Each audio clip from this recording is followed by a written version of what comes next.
महाभारत के बाद गांधारी ने क्यों छोड़ा हस्तिनापुर? आखिरकार क्या कारण था कि वह वनवास को चली गई? गांधारी के साथ साथ और कौन कौन गया था वनवास?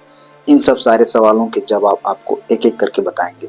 आगे बढ़ने से पहले आपसे निवेदन है कि वीडियो को लास्ट तक देखिएगा, स्किप मत करिएगा। गांधारी का निर्णय केवल यह घटना पर आधारित नहीं था, बल्कि यह उनके जीवन की त्रासदी, पतिव्रता और धर्म वैराग की भावना का परिणाम था। हस्तिनापुर छोड़ने का सबसे प्रमुख कारण था कि पुत्रों की मृत्यु और गहन शोक। महाभारत युद्ध में गांधारी के सभी 100 पुत्र कौरव मारे जा चुके थे। यह उनके हस्तिनापुर छोड़ने का सबसे बड़ा भावनात्मक कारण था। एक माता के लिए इतने पुत्रों का खोना असहनीय था। हस्तिनापुर जो कभी उनके बच्चों की किलकारियों से गूंजता था, अब उन्हें केवल उनकी मृत्यु की याद दिलाता था। भले ही उन्होंने दुर्योधन को सही रास्ते पर लाने की कोशिश की थी, पर वह कहीं न कहीं खुद को इस विनाश के लिए जिम्मेदार मानती थी। जहां उनके पुत्रों का जन्म हुआ और उनकी मृत्यु हुई, उस स्थान पर रहने से उन्हें मानसिक शांति मिलना असंभव था। वह उस दुखद माहौल से दूर जाना चाहती थी। गांधारी एक परम पतिव्रता स्त्री थी। उनके पति धृतराष्ट्र ने भी युद्ध के बाद वानप्रस्थ आश्रम लेने का निश्चय कर लिया था।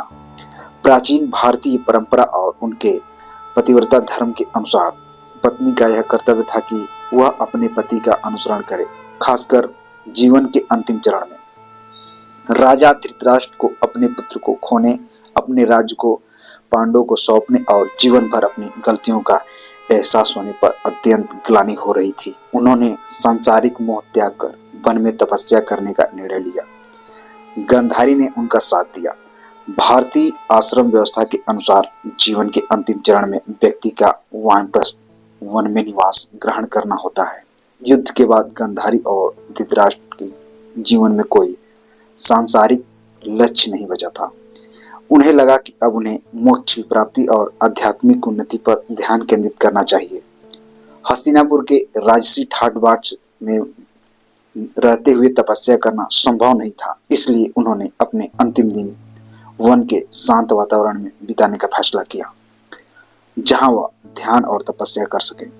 हालांकि पांडव विशेष युधिष्ठिर, धृतराष्ट्र और गांधारी का बहुत सम्मान करते थे और उनकी सेवा करते थे, फिर भी कुछ असहजता मौजूद थी। शत्रु के साथ वह निवास, पांडव उनके पुत्र के हत्यारे थे।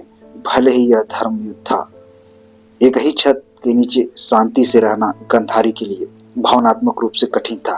धृतराष्ट्र के अंधत्व के कारण वह हस्तिनापुर की वास्तविक सामग्री थी। अब जब पांडव ने राजपाट संभाल लिया था, तो उन्हें महसूस हुआ था कि वह हस्तिनापुर में कोई काम अधिकार नहीं बचा है। गांधारी ने हस्तिनापुर गहरे शोक से मुक्ति पाने और पतिव्रता धर्म निभाने और वैराग्य धारण करने, अपने जीवन के विशेष दिन तपस्या में बिताने के लिए छोड़ा था।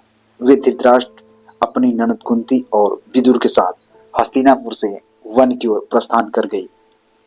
क्या आप यह जानना चाहेंगे कि वन में उनके अंतिम दिन कैसे बीते? तो हमें कमेंट करके जरूर बताएं। अगर यह जानकारी आप लोगों को अच्छी लगी तो प्लीज हमारे चैनल को ज्यादा से ज्यादा सब्सक्राइब करें, शेयर करें और पूरा वीडियो देखने के लिए आप लोगों का